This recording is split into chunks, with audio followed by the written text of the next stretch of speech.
in preparing for the job you want tomorrow today is I want you to preview all the jobs you want to do. How many of you here right now know what you want to do in your future?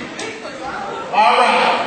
Now, how many of you here have a backup job that you're thinking about, a plan B and a plan C? It was my 7th grade Latin teacher, Mrs. Hill, that taught us this mantra. She said, good, better, best, never let it rest until your good gets better and your better gets best.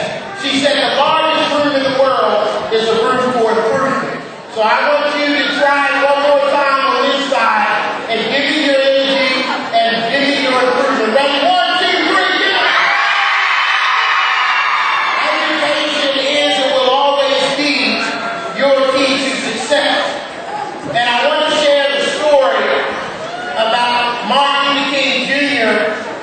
and how he excelled in education.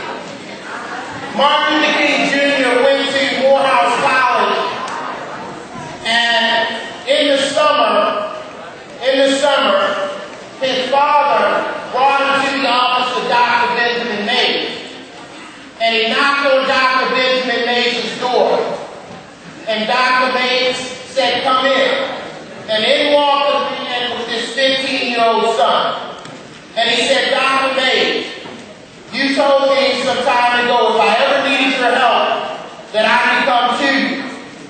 And Dr. Mays said, yes. He said, Dr. Mays, this is my son, Martin Luther King Jr.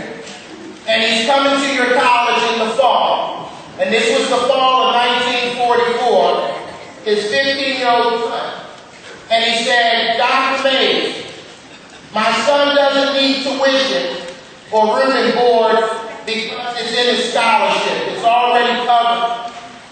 He said, Dr. Mays, I need you to teach my son how to do one thing. And he said, what's that? He said, Dr. Mays, teach my son how to drink. And the rest of it is history from that point on. And I share this story with you because here's a man that we know because of a speech, I Have a Dream, and all the other things he did during the Civil Rights Movement. But he excelled in education on every level. So when you look at yourself today, here at Wood Middle School, are you excelling in class? Are you excelling in education? Are you making your best better? Okay. The minimum wage in the state of Maryland is $7.25. $7.25. Now, Jonah, I want to show you something here. If you drop out of high school, I'm not saying you will, but if you make a decision to drop out of high school, you'll make about $8 an hour, okay? So we're like 2, 3, 4, 5, 6, 7, 8. $8 an hour, whatever job you do.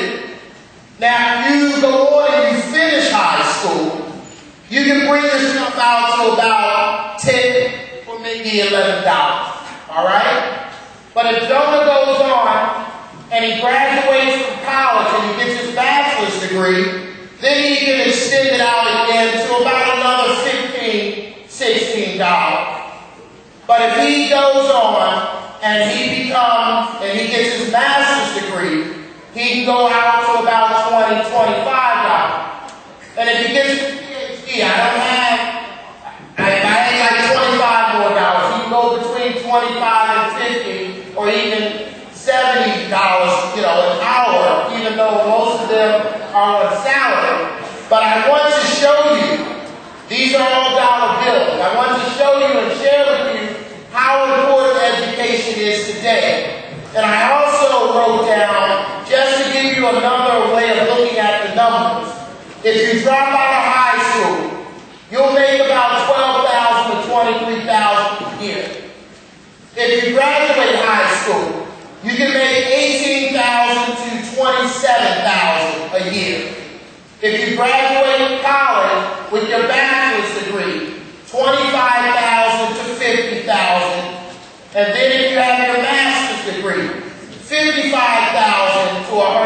$20,000. And if you get your PhD, you can have $60,000 to $300,000 plus. It depends on what field you're in.